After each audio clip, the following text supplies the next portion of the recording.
अंग थे उनको एक साथ किया गया, मंत्रालय बनाया गया जल शक्ति, और उसकी पावर, उसकी शक्ति जिन हाथों में दी गई है वो महेंद्र सिंह जी हमारे साथ हैं। बहुत बहुत स्वागत है मंत्री जी आपका, आप लोग तालियों के साथ स्वागत कीजिए। बहुत बहुत धन्यवाद, अभिनंदन कीजिए। मंत्री जी, कम लोगों को यह सौभाग्य मिलता है, वैसे आप लोग तो राजनीति के लोग हैं, जनसेवा आपका काम है। वो कहते हैं कि कभी प्यासे को पानी पिलाया नहीं, बात अमृत पिलाने से क्या फायदा। तो आपको तो पानी पिलाने का सौभाग्य मिला है सबको, और इस नाते भी लोग आपको आशीर्वाद देते हैं, पुण्य मिलता है आपको। मेरा पहला सवाल यही है कि क्या बदलाव आया, ये जो मर्ज हुए सारे विभाग एक साथ क्लब किया गया है, इन्हें एक साथ इनकी शक्ति को समाहित किया गया, कितना फर्क इसके बाद आप देखते हैं जब आप डिपार्टमेंट इकट्ठा संभालते हैं, सारी चीजें आपके हाथ में?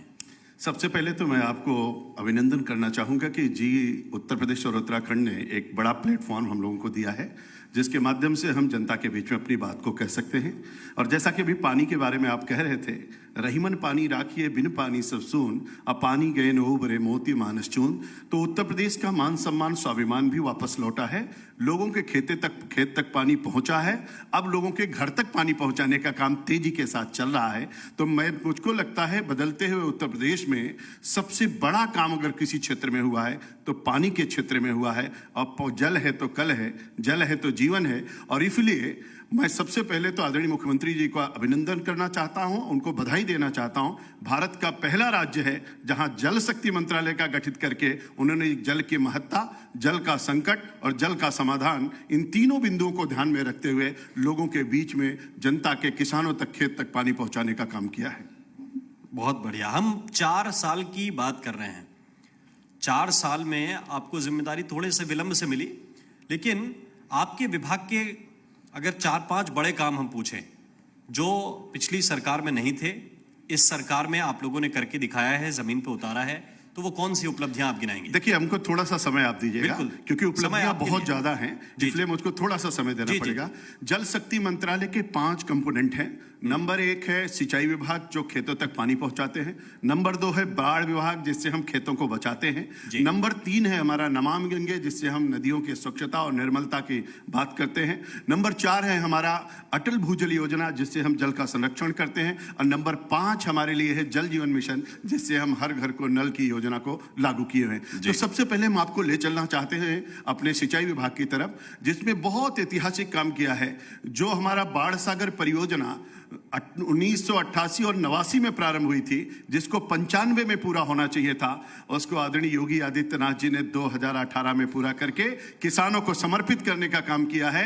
1,50,000 हेक्टेयर जमीन आज बाढ़ सागर के माध्यम से सिंचित हो रही है। 4.5 लाख किसान उससे लाभान्वित हो रहा है।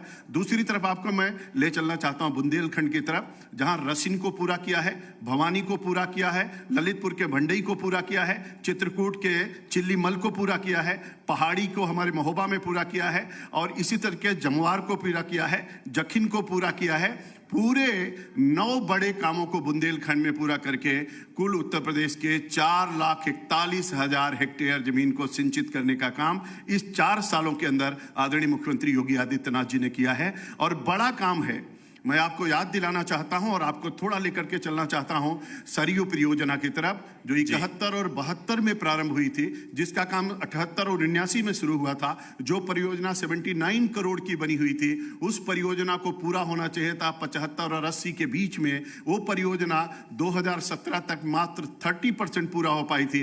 आज मुझको बताते हुए खुशी और गर्व हो रहा है, 10 जिलों की वो परियोजना 14.5 लाख हेक्टेयर जमीन को सिंचित करने वाली परियोजना इसी साल जनता जनार्दन को समर्पित करने जा रहे हैं। 4.5 साल की बड़ी उपलब्धि है।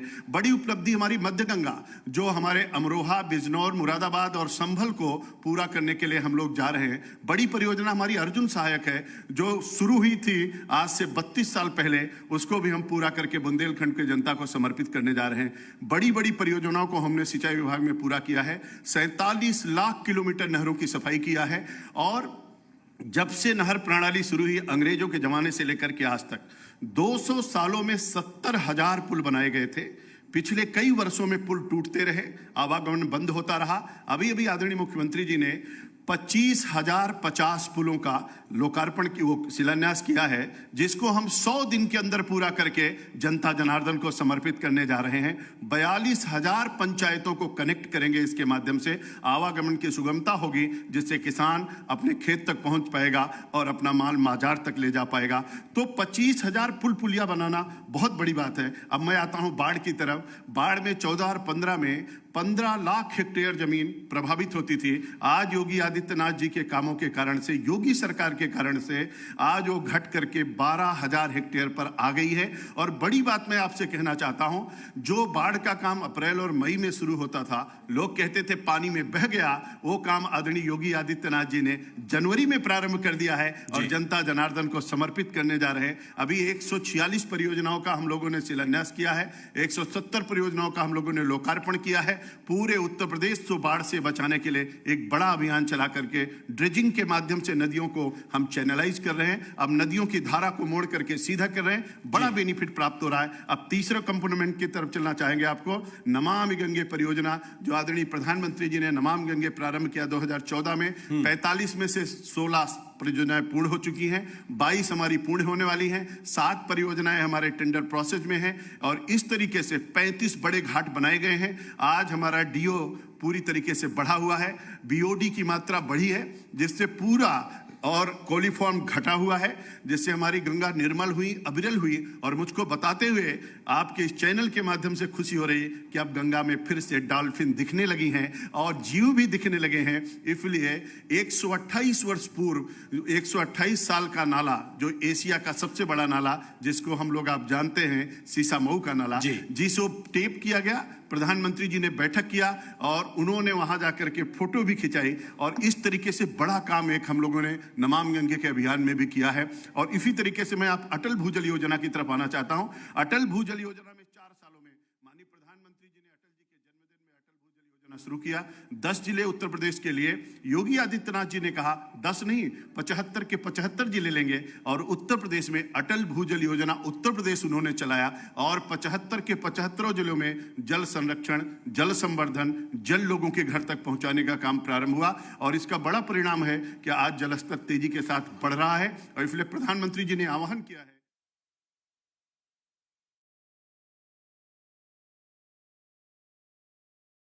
गांव का पानी गांव में, खेत का पानी खेत में और छत का पानी जमीन के नीचे। उसके लिए उत्तर प्रदेश सरकार पहली सरकार है जिन्होंने जल प्रबंधन विनियम अधिनियम भी बनाया है 2019, उसको हमने लागू किया है और तेजी के साथ जल संरक्षण में बड़ा काम कर रहे हैं। 6,000 पीजोमीटर लगा रहे हैं, जिसके माध्यम से आप आकलन कर सकते हैं कि जल का स्तर कितना नीचे जा रहा है और कितना ऊपर आ रहा है। उत्तर प्रदेश के 4 सालों में सब कुछ परिदृश्य बदला है। अब मैं 5वें कंपोनेंट की तरफ आऊंगा, जल जीवन मिशन, जिसको प्रधानमंत्री ने लाल किले से कहा है कि 2024 तक हर घर को नल से जल देंगे। और उसमें ऐतिहासिक काम करते हुए आदरणीय मुख्यमंत्री योगी आदित्यनाथ जी ने बुंदेलखंड और विंध्य क्षेत्र की 15,000 करोड़ रुपए की परियोजना का शुभारंभ आदरणीय प्रधानमंत्री जी के कर कमलों द्वारा हुआ है। 2 साल के अंदर पूरे बुंदेलखंड को हर घर को नल से जल देंगे।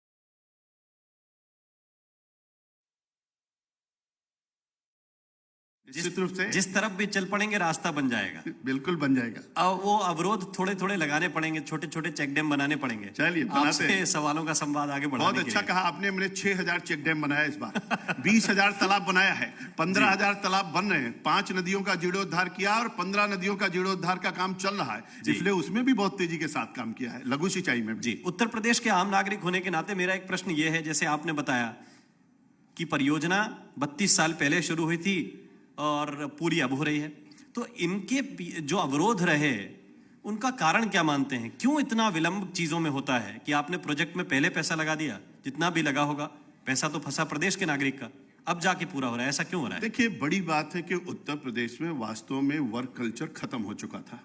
उत्तर प्रदेश में लूट और भ्रष्टाचार चरम पर था। लोगों ने परियोजना पूर्ण नहीं कर रहे थे, अपना जेब भर रहे थे, जिसके कारण से कोई भी परियोजना पूर्ण नहीं हुई और समय से जनता को उसका लाभ नहीं मिल सका। लेकिन योगी सरकार और आदरणीय मुख्यमंत्री जिस तरीके से मॉनिटरिंग करते हैं हर बड़े उन कामों को लेकर के, उन्होंने कहा नहीं, इतने दिन में जो परियोजना पूर्ण नहीं हुई है उन सब परियोजनाओं को पूर्ण करके पूरे उत्तर प्रदेश के 75 जिले हैं, जिसमें से 74 जिले में नहरों का जाल बिछा करके लोगों को पानी देने का उन्होंने संकल्प किया। तो मैं समझता हूं कि पिछली सरकारों ने जिस तरीके की भ्रष्टाचार और लूट और जिसमें वर्क कल्चर नहीं थी उसको खत्म कर दिया था और अराजकता जैसी स्थिति बना दी थी, इसी का परिणाम था कि जनता जनार्दन को जो सुविधा आज से 32 साल पहले, 58 साल पहले, 22 साल पहले मिलनी थी, नहीं मिल पाई। लेकिन आदरणीय मुख्यमंत्री योगी आदित्यनाथ जी को मैं बधाई देना चाहता हूं कि उनके और आदरणीय प्रधानमंत्री जी के मार्गदर्शन और योगी जी की प्रेरणा से वो सब काम पूरे हो रहे हैं और उत्तर प्रदेश की जनता को भरपूर उसका लाभ मिल रहा है। इसीलिए तो हम कहते हैं रामराज फिर से उत्तर प्रदेश में दिखाई पड़ रहा है। ठीक है, एक सवाल जो आपने कहा गंगा की सफाई को लेकर, विपक्ष के लोग कहते हैं कि लॉकडाउन में गंगा साफ हो गई, उसका क्रेडिट आप लोग ले रहे हैं। और दूसरा सवाल ये कि गंगा पर जब आप फोकस करते हैं तो जमुना मैया को क्यों छोड़ देते हैं? बहुत अच्छा प्रश्न किया। योगी जी कह रहे हैं कि दिल्ली वाले अगर साफ कर दें तो बहुत अच्छा प्रश्न किया। मैं आपको बताता हूँ जी। लॉकडाउन से पहले महाकुंभ हुआ था, लॉकडाउन में कुंभ नहीं हुआ था जी। और जब कुंभ हुआ था तो 24 करोड़ लोग आए थे, 72 देशों के लोग आए थे और बिजनौर से लेकर के बलिया तक हम लोगों ने गंगा मैया में जो किया, माँ गंगा तो सबकी है, गंगा तो दर्शनार्थ मुक्ति, गंगा हमारे लिए आस्था का और श्रद्धा का और अर्थ का, इन सब चीजों का केंद्र है। और इसलिए आपने देखा होगा कि गंगा कितनी निर्मल थी। दुनिया के देश के राष्ट्राध्यक्ष आए, आचमन भी किया, जलपान भी किया, स्नान भी किया और इसीलिए योगी आदित्यनाथ जी ने हेलीकॉप्टर से पुष्प वर्षा भी किया और प्रयागराज में वास्तव में तीर्थराज प्रयाग को फिर से तीर्थराज प्रयाग का वो स्थान भी दिया। तो मैं समझता हूं ये बड़ी उपलब्धि थी लॉकडाउन से पहले की। अब मैं लॉकडाउन के बाद की आपको बात बताता हूं। सीसामऊ का नाला जो बंद हुआ वो लॉकडाउन के बाद की, लॉकडाउन से पहले उसको हम लोगों ने बंद किया था और बड़े बड़े 400 नाले हैं, उन 400 में से 250 नालों को बंद किया। उसका परिणाम ये है कि आज गंगा निर्मल है, आज गंगा अविरल है। जहां तक जमुना जी की बात है उस पर भी काम तेजी के साथ शुरू हो चुका है। मथुरा और बंद्राबंद की एसटीपी बन रही है, एक एसटीपी बन करके चालू हो चुकी है, दूसरी एसटीपी बन रही है। अभी अभी आदरणीय मुख्यमंत्री जी वैष्णो बैठक में गए थे, मैं भी गया था और मैं आपसे कहूंगा कि जी न्यूज का कोई भी व्यक्ति जा करके देख सकता है वहां पर कि हमने एक बड़ा सुंदर सा घाट बनाया है। उस घाट पे आदरणीय मुख्यमंत्री जी ने आरती भी किया। उसके बगल में देवराहा बाबा का जो आश्रम है वो पूरा कटान हो रहा था, उसको रोकने का भी काम किया। 3 बड़ी परियोजनाओं को पूर्ण किया है, आगे परियोजनाओं को 3 और का शिलान्यास भी कराया है। इस तरीके से जमुना जी का पूरा, जमुना जी जहां से आती है और संगम तक हम लोगों ने उसका रोड मैप बना लिया है। लेकिन जो योगी जी ने कहा एकदम सही बात है कि जमुना जी उत्तर प्रदेश में गंदी नहीं होती है, गंदगी दिल्ली से लेकर के आ रही है। इसलिए माननीय मुख्यमंत्री जी ने कहा दिल्ली अगर जमुना जी को साफ कर दे तो उत्तर प्रदेश की जिम्मेदारी मैं लिखता हूं, पूरी तरीके से जमुना जी भी साफ होंगी, गंगा भी साफ होंगी, गोमती भी साफ होंगी, सई भी साफ होगी, सरयू भी होंगी, शारदा भी होंगे, राप्ती भी होंगे और हमारे गंडक भी होंगे। सभी नदियों साफ होंगे और नदी तो मेरी माँ है जो मुझको सब कुछ देती है, इसलिए उस माँ के लिए सब कुछ करने के लिए योगी सरकार तैयार और तत्पर है। लेकिन दिल्ली वाले कहते हैं कि हरियाणा से ज्यादा गंदगी आ रही है, हरियाणा में भी आपकी खट्टर साहब की सरकार है, तो एक दूसरे पर आपने ओखला देखा होगा? देखा है। जैसे ओखला को आप, ओखला कहाँ पे है? दिल्ली बॉर्डर पे है और हरियाणा के पास है, दिल्ली में ही है ओखला। और ओखला से आप स्टार्ट करिए, नहर की स्थिति, सारे नाले नहर में, पूरा आप ओखला से चलते हुए नहर में दिल्ली की तरफ आइए, आपको पानी को कैसे काला और कैसे गंदा किया जाता है। जैसे दिल्ली की वो सरकार जो वहां की लोकल सरकार है वो पूरे तरीके से काली हो चुकी है, वैसे हमारी जमुना जी को भी पूरी तरीके से काली कर रही है। अगर उसको अपने नाले को टैप कर दें, एसटीपी को बना दें, कचरा उसमें न गिरने दें और जमुना मैया की तरफ थोड़ा सा भी ध्यान दे दें, तो मैं समझता हूं कि मेरा उत्तर प्रदेश भी बचेगा, दिल्ली भी बचेगा और माँ हमको बहुत कुछ देंगी भी। इसलिए हर कोई जानता है कि दिल्ली जमुना जी को साफ नहीं कर रहा है, उस तरफ ध्यान नहीं दे रहे हैं और नमामि गंगे परियोजना का जितना लाभ उनको लेना चाहिए था नहीं ले पा रहे हैं। आदरणीय प्रधानमंत्री जी की प्रेरणा है कि उन्होंने कहा आस्था को अर्थ से जोड़िए और इसीलिए भारत का पहला राज्य है उत्तर प्रदेश जहां पर हम लोगों ने 2 बड़ी यात्राएं गंगा मैया के लिए किया और वो यात्रा बिजनौर से बलिया और बलिया से लेकर के यहां तक हम लोगों ने किया। बड़ा जन जागरण किया है, बड़े काम किए हैं इसमें। गंगा यात्रा का आपने जिक्र किया, बिजनौर से लेकर कानपुर तक, और बलिया से लेकर कानपुर, उस यात्रा का सहभागी मैं भी था 6 दिनों का। बहुत अभिनंदन, बहुत हर बधाई। घाट पे मैं भी गया और तब कहा गया कि गंगा के किनारे एक अच्छे चबूतरे बनाए जाएंगे, ग्रामीण इलाकों में भी जहां आरती होगी वहां पे अच्छे अच्छे बड़े बड़े पेड़ लगाए जाएंगे, उसके लिए प्रोत्साहन जो किसानों की जमीन होगी उनको दिया जाएगा। क्या आपको लगता है कि लोगों को ये सिखाने की आवश्यकता है, ये बताने की आवश्यकता है कि गंगा उनके लिए कितनी पूजनीय है या कितनी फल देने वाली है, या ये तो हमारी संस्कृति का हिस्सा है? इससे कुछ लाभ हो रहा है आपकी यात्रा से? बहुत अच्छी बात आपने कही है। बिजनौर से लेकर के बलिया तक गंगा 1250 किलोमीटर लंबाई है और 1250 किलोमीटर में 1038 ग्राम पंचायतें हैं, 1600 ग्राम हैं, 21 नगरीय क्षेत्र हैं, 27 जिले हैं और इन 24 डिपार्टमेंटों को मिलाकर के हम लोगों ने कहा है कि गंगा के दोनों तट के हर गांव पर गंगा चबूतरा, गंगा खेल मैदान, गंगा नर्सरी, गंगा में जैविक खेती, गो आधारित खेती और उस पर सब पर काम प्रारंभ हो गया है। और मुझको बताते हुए खुशी हो रही है आज कि गंगा के दोनों तट के 1038 ग्राम पंचायतें पूरी तरीके से ODF प्लस हो गई और जो हमारे जितने शहरी क्षेत्र हैं ODF हो चुके हैं, ODF प्लस की ओर अग्रसर है। तो तेजी के साथ योगी सरकार 24 डिपार्टमेंटों को मिला करके उस पर काम कर रही है। हमारे जितने सौदागृह हैं उनको सबको हम विद्युतीय सौदागृह में भी परिवर्तित कर रहे हैं, जिससे हमारी गंगा प्रदूषित ना हो। ग्राम विकास विभाग, पंचायती राज जितने नाले आते हैं उनको डाइवर्ट करके तालाब में ले जा रहे हैं, जिससे शुद्ध पानी गंगा में प्रवाहित हो। गंगा के दोनों तटों के किनारे हमारे कोई रासायनिक खाद का प्रयोग ना हो, इसके लिए सबको प्रशिक्षण करके गांव में लगा दिया।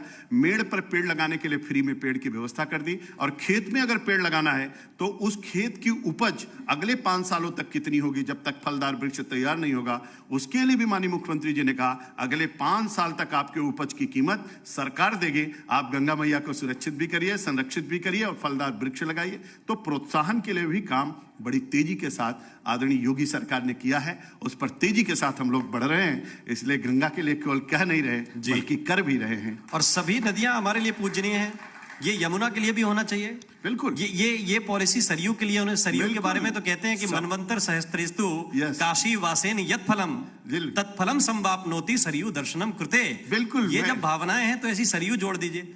गोमती तो हमारे यहीं किनारे पे आदि गंगा गोमती है और इसलिए गोमती के लिए सारी योजना सब नदियों के लिए, सब नदियों के लिए बना रहे हैं, लेकिन स्टेप बाय स्टेप चल रहे हैं। सब नदियों के लिए बना रहे हैं, स्टेप बाय स्टेप चल रहे हैं। इसलिए मैंने आपसे कहा है हर नदी जितनी है, ये जब हम नमामि गंगे कहते हैं तो केवल गंगा नहीं, गंगा बेसिन की बात करते हैं। गंगा बेसिन में जब हम बात करते हैं तो गंगा में मिलने वाली सब नदियों की हम बात करते हैं। घाघरा भी आगे जाकर के, सरयू भी जाकर के गंगा में मिलती हैं, गोमती भी मिलती हैं, सई भी मिलती हैं, जमुना भी मिलती हैं, यानी सब नदियां जितनी हैं वो सब गंगा में मिलती हैं। इसलिए गंगा तौर दर्शनात् मुक्ति हम कहते हैं और इसीलिए हम उन गंगा बेसिन की बात करते हैं और सभी नदियों पर इस तरीके का प्रोजेक्ट चल रहा है। अब मैं आता हूं सिंचाई पे। पिछली सरकार में ये डिपार्टमेंट किन के पास था आपको बताने की आवश्यकता नहीं है। सरकार भतीजे की थी और ये डिपार्टमेंट चाचा चला रहे थे। आप लोगों ने तब कहा विपक्ष में रहते हुए कि सिंचाई विभाग में बहुत घोटाला है, भर्तियां अनियमितता के आधार पर हुई हैं, मनमर्जी से हुई हैं, कुछ घोटाले आप लोग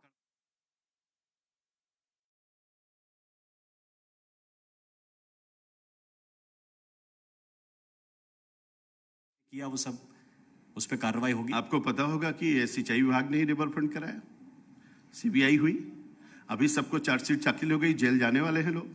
आपके जानकारी में है कि रसिन की परियोजना बुंदेलखंड की क्या हुई। आपको पता है अभी विजिलेंस जांच के लिए रामपुर की परियोजना पर माननीय मुख्यमंत्री जी ने आदेश किया है। आपको पता है बदायूं की परियोजना का क्या हुआ। पूरे उत्तर प्रदेश की एक एक परियोजना को इतना पलीता इन लोगों ने लगाया, इतना पलीता लगाया।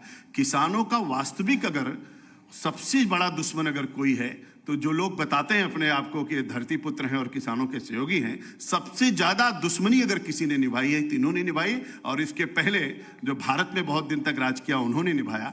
आज तो योगी और मोदी जी मिल करके, किसान हमारा भगवान है, उसके खेत तक पानी पहुंचना चाहिए, सभी परियोजनाओं को समय से पूर्ण करके किसानों के खेत तक पानी पहुंचाने का काम कर रहे हैं। प्रधानमंत्री किसान सिंचाई योजना, अब प्रधानमंत्री किसान सिंचाई योजना के तहत स्प्रिंकलर भी है, ड्रिप इरिगेशन भी है, ट्यूबवेल भी है, नहर भी है, बड़े ट्यूबवेल भी हैं, ग्रीन ट्यूबवेल भी है। हर तरीके की परियोजना लेकर आकर के हम लोग आज खेती को पूरी तरीके से हम कैसे समृद्धशाली बना सकते हैं, उनको हर तरीके से सुविधा कैसे दे सकते हैं, इन समस्त दृष्टियों से चतुर्दिक किसान का कैसे उनका सम्मान बचे, उनकी आय दोगुनी हो, एमएसपी लागू रहे, हर तरीके की उनको सुविधा प्राप्त हो, इसके लिए कृत संकल्पित है योगी सरकार। और आदरणीय प्रधानमंत्री मोदी जी की प्रेरणा से वो सब काम उत्तर प्रदेश में बड़ी बेहतरी के साथ हो रहा है। और इसलिए मैं आज कह सकता हूं इस बात को कि मैं भाग्यशाली हूं कि मैं जल शक्ति मंत्रालय मेरे पास है और किसान मेरा भगवान है और खेत उसके लिए मंदिर है